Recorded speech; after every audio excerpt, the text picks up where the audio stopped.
up, guys? It's been a while for a video. I know that's probably been a few months since the last video, but just been busy and haven't really had a chance to do much. I'm trying to get ready for the flashlight shootout on the 22nd, and we're gonna put a two-step on the S10. That way I can try to leave on some boost, because right now I'm just leaving on the foot brake. It only gets about maybe about -5 inches of vacuum. So we're trying to get at least leave on some boost. So we're going to be putting the MSD two-step in it and see what that does. I was going to put a Holly in, but it's so close to the event, I'm just going to keep the stock PCM. I know it works, everything's good on it. I just need to be able to leave a little harder. So, and I don't have a trans brake, so I'm going to try to leave at least under some kind of boost. If it's 2 to 5 psi, that'd be great. I might, if I have enough time, and waiting on a call back from this company that sells a dual caliper brake kit, I might put a handbrake on the truck just to add some braking power on the rear axle to help keep it locked down, so that way it doesn't move and I don't red light basically or jump. So all right, let's see if we can get something done before rain hits. This is actually super simple. I've already kind of ran it. I already put it on, tested it, but I took it back off because I want to route everything real nice. But let's get after it. Got the LS MSD two-step here. Focus a little bit. I'll go ahead and open it up and see what we got in here. Here's the pretty simple setup to put on. Just goes in between the factory connectors, and this is where it gets its power as well. So I've already read the instructions and everything. It comes with some other stuff, just some mounting hardware and a little like butt connector. So from the instructions, your blue one is for a ground switch, and then your blue and white is for a power switch. So if you want it to activate via ground, so you hit the button, it grounds out this wire here and then activates a two-step. If you want it on, say, like your trans brake, when you grab your trans brake, puts power to it, you use this wire here. So if you're just using like a button, you can just ground it to the chassis, and this will be your activation right here.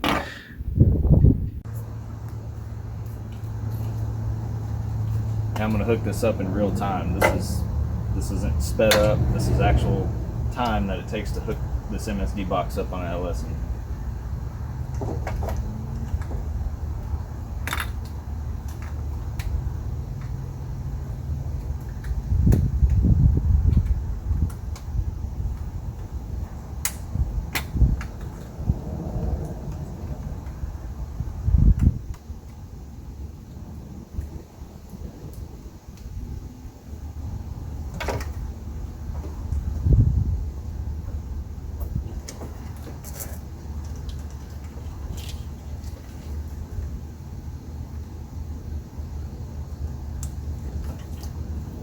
Done. As you can tell, I still got to button up all the wiring, mount the box down. I'll probably just end up mounting the box somewhere up in here like that. Just something simple, real quick, easy. Here's your two wires. So if you're trying to, let's say you have a trans brake. So obviously you hit the trans brake button. That's going to energize your 12 volt and power your trans brake. Well, what you would do is tie this in and put it into this white wire, so when you grab your trans brake, it'll send a 12 volt signal to the white wire, activating the two-step. Or if you're just running the two-step, say you got a stick car and you're going to run it off, say, a ground wire, this is all you're going to run. You're not adding anything else to this circuit. You can just run it ground. So you can put a button that's grounded to the chassis somewhere inside the car, and that will send a ground signal into this blue wire and activate the trans brake. And they say in the instructions, don't have these two wires wired in at the same time and activating at the same time, because you can probably obviously fry the box. The box is really simple to use. You got your 100 RPM and your 1000 RPM increments, and I've already put it in the truck, tested it, which I'll get some video of me doing that right now here in a second. But as of right now, it is just hooked straight to this button. So I don't have it on the wheel. This was a temporary thing from my 4080, but now I've got a 400. This was just sitting in the truck. I just hadn't took it out.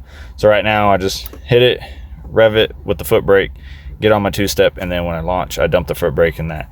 It's kind of tedious. I could wire it on the foot brake, but if for whatever reason the the brake light switch messes up, I won't either have two-step or it'll keep it activated, and so that could hurt me. So probably going to move it over to the shifter.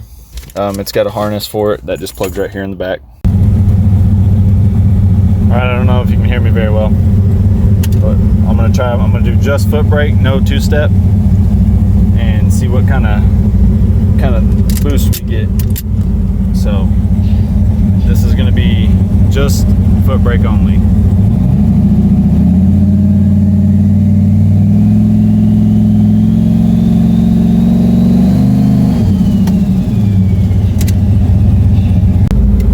Okay, now I'm going to grab the trans brake, which is now my two-step, and let's see what we can get out of it.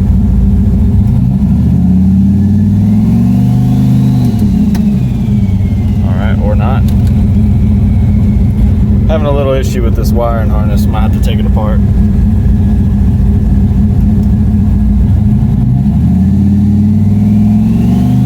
Yeah. Okay, so I've been testing it. I'm having a little problem with the micro switch. Sometimes it's not working, which is not a good thing. But I think I figured it out. So this should be two-step. Let's see what kind of boost we hit.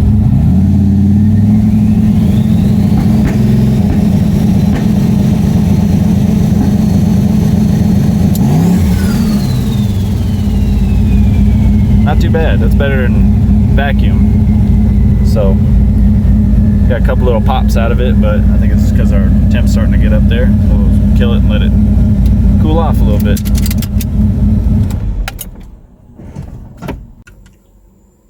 Okay, so we're having an issue with the micro switch. Whenever you would grab the, obviously in first gear, grab the handle to activate the switch, it was intermittent. Sometimes it would work, sometimes it would, and then sometimes it would be working and then just stop working. So something with just the adjustment on the switch, it could be as small as that. Just maybe if I get in there might be an adjustment. You can move the switch forward a little bit and it'll make better contact.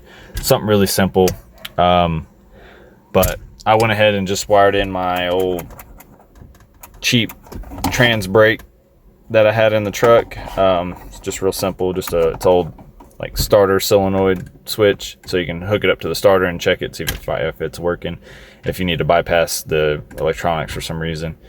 This is a test deal, but I'm going to use it as just a button. It sits in here real tight. I did hold it before trying to do some test launches with it, but I kept catching myself staying on the button. So if I do this when I launch, I have to reach over to grab the shifter, so it'll make me come off of the button. Let's fire it up and see what it does. Give the brakes a few good pumps on it, give it some nice tight braking. Now we'll grab the button and we'll see what it does.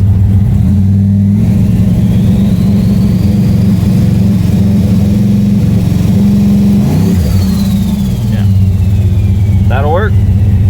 About two pounds or so. It is a little warm, and I've been testing on this, so maybe it'll do a little bit more at the track, and we'll see.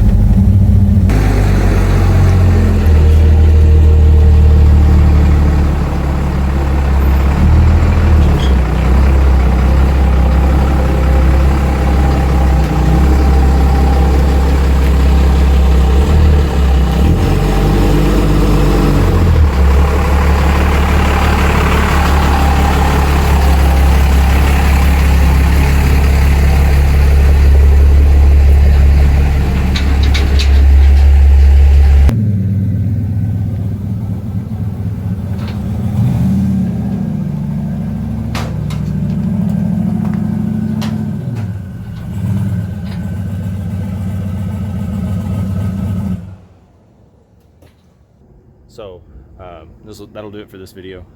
Sadly, we didn't go to Rocky Mountain Race Week. A bunch of things didn't line up for us. Obviously, with this COVID crap going on, didn't help. But we are doing a flashlight shootout on the 22nd. Not this weekend, but next week, obviously. And hopefully we'll be competitive in the truck. There's a lot of fast trucks going out there, so definitely got to be on my A game. Hopefully we take home the W for sure. But we were going to do C10s in the park next month, but it's canceled. Sadly, sucks. I guess because they typically have, last year was almost 12, it was either over 12 or almost 1,200 trucks and probably double the people. So 1,200 trucks, 24 to 4,000 people probably walking around in the place. It's pretty hectic in just a park, so they weren't able to open because of all the social distancing. But for the most part, there's Dino's Get Down in November, so maybe we'll try to do that one. That one's a little far away. That one's about 11 hours or so from us, maybe 12, depending on how fast you drive. I typically like to go quick, so maybe only like 10 and a half hour drive for us. I wouldn't take the big truck just because 65 miles an hour, that far of a distance, would definitely get old real quick. Probably take the ramp truck and the S10, probably Grom to cruise around in the parking lot, because walking around the parking lot would kind of suck. If they allow it, I'm not sure if they do or not. I've never been. I'd like to go. I have some family out in Arizona, so might make a trip out of it per se. But the Land Rover is being worked on. We haven't really done an update video on that because it's been pushed in the corner. Nathan got busy on that, and he hasn't been able to work on it a lot. He has done a few things to it. It does run now, but that was in the past couple months that he's been working on it. I've been busy. He's been busy. We just haven't been able to line our schedules up so I can go get a good video on it. He's actually going to Sturgis this week, so definitely ain't going to be this week, probably maybe in the next week or so. We'll get like kind of an update. And I kind of wanted to let him get a little further on the thing anyways, because I don't want to update with a little thing here and a little thing here, a little thing here. There's 30 freaking videos. I just want to do 1, 2, maybe 3 videos, and then you kind of can see it start to finish.